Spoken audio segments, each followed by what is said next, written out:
Natalia berjalan menuju tempat duduk sebelumnya, diikuti oleh Alex yang sedang memperhatikan tingkah laku Natalia berjalan menghentak-hentakkan kaki. Nah, ini mereka. Akhirnya kalian datang juga. Lama banget ngobrolnya. Jadi bagaimana Natalia? Kamu setuju kan menerima perjodohan ini? Tanya ayahnya Natalia. Natalia diam selama beberapa menit, memikirkan keputusannya matang-matang karena semua ini menyangkut masa depannya. Awalnya Natalia sudah yakin akan menolak perjodohan ini. Tetapi karena Natalia tidak tega melihat wajah memelas sang ayah yang tampak dari raut wajahnya berharap agar Natalia setuju dengan perjodohan ini. Dan Natalia juga teringat perkataan Alex tadi. Iya, Pak. Natalia setuju dengan perjodohan ini. Jawab Natalia dengan senyum yang terpaksa melawan keinginan yang sebenarnya. Alhamdulillah. Jawaban semuanya. Semua keluarga langsung tersenyum bahagia karena perjodohan ini berjalan dengan lancar. Tetapi tidak untuk Natalia dan Alex. Sedangkan Alex saat ini tersenyum licik mendengarkan jawaban dari Natalia. Alex sudah menduga bahwa perkataannya tadi akan membuat Natalia takut. Natalia menatap Alex dengan sudut matanya. Tatapan itu membuat Alex sedikit merinding karena tatapan itu tajam dan menakutkan. Awas saja lo ya, manusia kepala batu, arogan dan berhati iblis.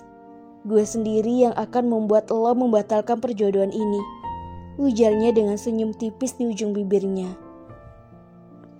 Asalkan lo tahu, gue lakuin semua ini karena bokap gue, bukan karena takut dengan ucapan lo yang seolah-olah benar.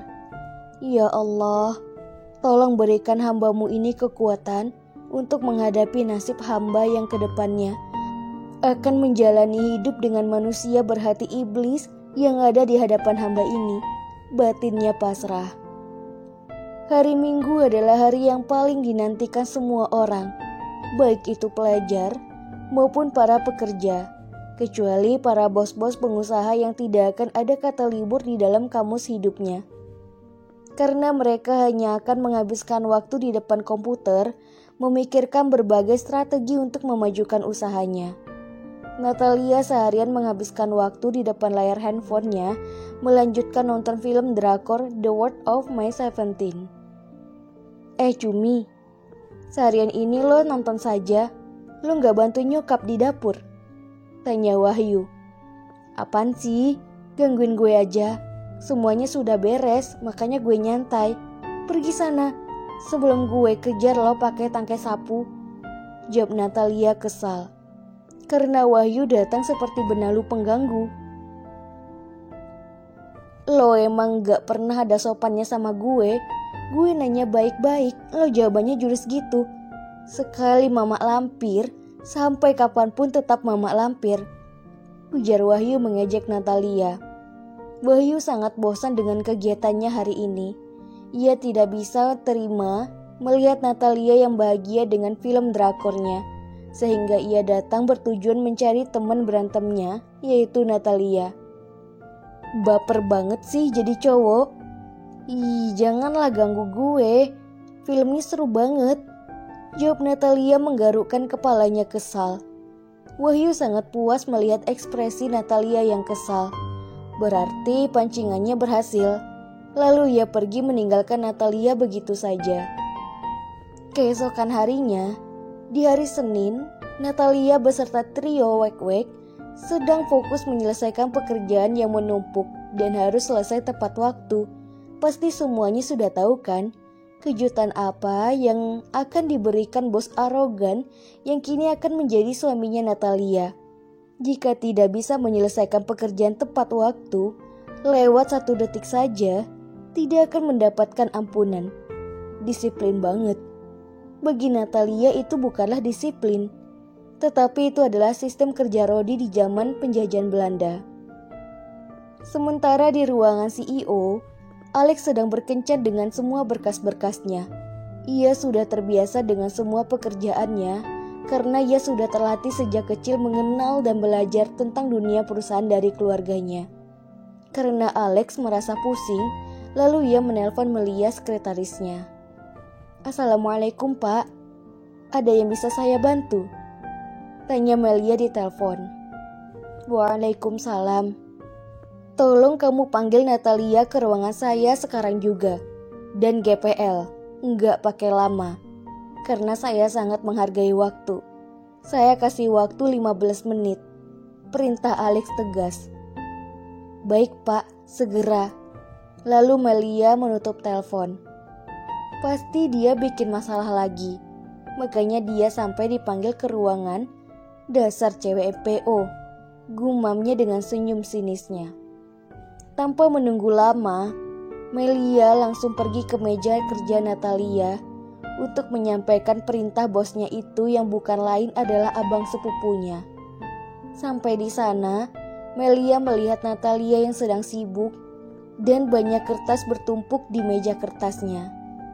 "Natalia, lo dipanggil Pak Alex sekarang juga ke ruangannya," ujar Melia tanpa basa-basi. Natalia terkejut sekaligus sangat malas karena Melia tiba-tiba datang ke meja kerjanya menyampaikan pesan kalau bos arogan memanggilnya. Ia menatap bingung ke arah Melia. Dengan alasan apa sih bos arogan itu memanggilnya? "Gue? Kok tumben banget? Ada apa emangnya? Lo lihat kan pekerjaan gue menumpuk kayak gini. Gue gak punya waktu," tanya Natalia dengan nada yang memelas. 15 menit. 15 menit waktu yang diberikan Pak Alex buat lo. Bukannya Melia menjawab pertanyaan Natalia, ia hanya mengatakan perintah Alex yang terakhir. Kemudian ia pergi meninggalkan Natalia. Ya Allah, ya Robbi, ujian apa lagi kah ini? Kenapa kakak dan adik ini sama saja? Sama-sama arogan, jutek, dan sok cantik. Rasanya pengen gue pites-pites kepalanya hingga bengkak. Gue bertanya bukannya dijawab malah dia pergi begitu saja. Batinnya kesal. Natalia, kenapa si Mama Lampir datang ke meja lo? Tanya Vela kepo. Gue dipanggil sama si kepala batu ke ruangannya. Jawab Natalia datar. Dan ngapain si bos manggil lo ke ruangannya? Pertama, seharian ini lo gak ada menghina dia. Kedua, lo belum ada nyerahin hasil kerja ke dia. Terus yang ketiganya apa? What? Jangan bilang dia manggil lo karena kangen, ujar Lydia ngasal. Kepala Natalia semakin sakit mendengarkan kehebohan kedua sahabatnya. Gak pernah menenangkan hatinya, malah membuat dirinya semakin runyem. Kemudian terlintas di dalam ingatannya perkataan Melia tadi. Udah gak usah halu jadi orang. Gue cabut dulu ya. Nanti keluar singanya si kepala batu, ujar Natalia beranjak dari tidur. Natalia berjalan cepat ke ruangan bos arogan. Sesampainya Natalia di pintu yang bertuliskan CEO, ia mulai mengetuk pintu tersebut. Tok, tok, tok. Masuk. Titah Alex. Selamat siang. Permisi Pak, Bapak manggil saya? Tanya Natalia yang sok dilembut-lembutin. Alex menjawab hanya berdehem, tetapi matanya masih fokus ke laptop. Sialan nih orang, gue rela ninggalin kerjaan gue hanya demi datang ke ruangan nerakanya ini. Tapi lihatlah perkelakuannya. Nanti kalau gue telat nyerahin berkas-berkas, gue juga yang akan disemprot. Giliran gue datang, malah gak dianggap. Batinnya seakan mendidih. Maaf Pak sebelumnya, ada apa ya?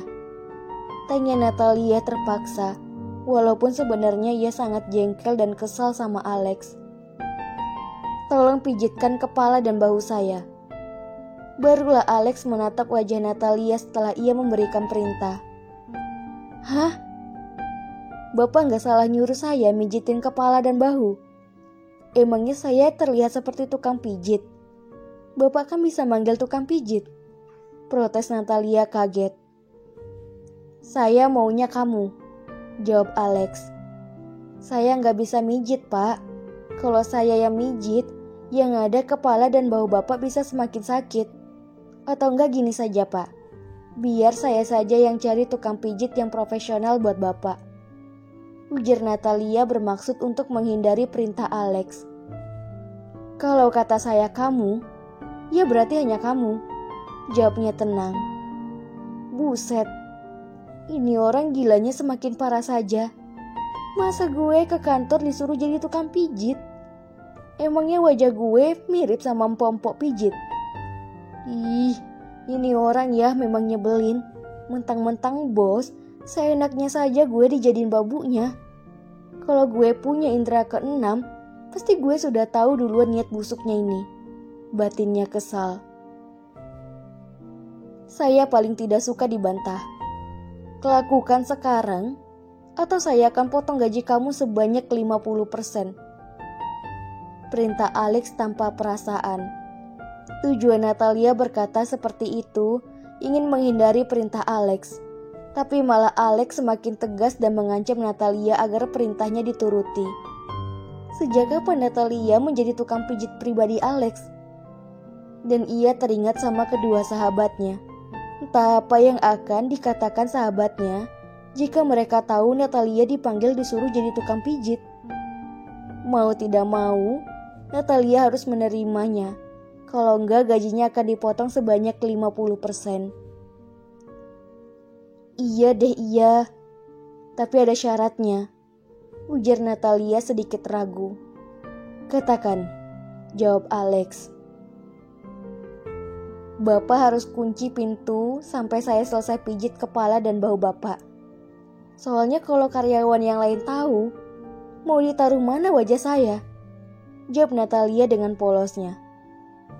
Enggak, kalau saya kunci pintu, saya takut nanti kamu perkosa saya karena tergiur dengan tubuh saya yang perfect ini. Saya nggak peduli dengan tanggapan mereka. Mereka saya gaji dan termasuk kamu. Gak usah bingung soal wajah kamu yang mau ditaruh di mana. Taruh saja wajah kamu dalam saku. Beres kan? Jawab Alex santai. Astagfirullah. Bapak orang atau enggak sih? Kok ringan banget mengatakan yang seperti itu sama cewek polos seperti saya? Jangankan tergiur, saya saja sudah muak lihat Bapak, ujar Natalia memarahi Alex. Lakukan sekarang juga, perintahnya kembali. Ih, ini orang. Rasanya ingin aku pijak-pijak, terus aku tinju wajah dan bibirnya yang mirip sama iblis itu sampai bonyok. Hujan apa lagi sih ini? Kok hidup gue sial mulu kalau deket dengan orang ini? Batinnya berteriak dengan wajah yang memerah padam, menahan amarahnya yang sudah memuncak sembari mengepal kedua tangannya. Natalia dengan langkah gontainya menghampiri Alex. Kemudian ia mulai memijat kepala Alex terlebih dahulu. Emang lo aja yang bisa ngerjain gue kayak gini? Lihat saja. Kalau Natalia sudah beraksi, lo pasti akan jerah. Kalau enggak, jangan sebut nama gue Natalia. Batinnya dengan senyum licik di ujung bibirnya. Kini tangan Natalia memijat kepala bos arogan dengan tenaga yang full, dengan gerakan yang tak menentu. Awalnya si bos tidak mengeluh, tapi akhirnya si bos protes. Au, sakit. Kamu bisa mijit enggak? Protes Alex. Kan saya sudah bilang dari awal, kalau saya nggak bisa mijit sama sekali. Dasarnya aja Bapak ngeyel. Jawab Natalia geram dengan mengetuk rahangnya semakin memperkuat tenaganya. Hai novelers yang Mimin cintai, apa kabar semuanya? Semoga dalam keadaan sehat walafiat. Amin amin ya robbal alamin. Bagaimana nih novelers dengan episode kelima? Kalau Mimin perhatiin lama-lama, Alex ini makin nyebelin ya. Mimin aja sampai gerem buatnya. Bagaimana ya ke depannya? Kira-kira menurut kalian Alex dan Natalia ini bakalan akur atau enggak ya? Satu lagi. Menurut kalian siapa sih di antara mereka yang akan lebih bucin? Wah, pasti penasaran kan?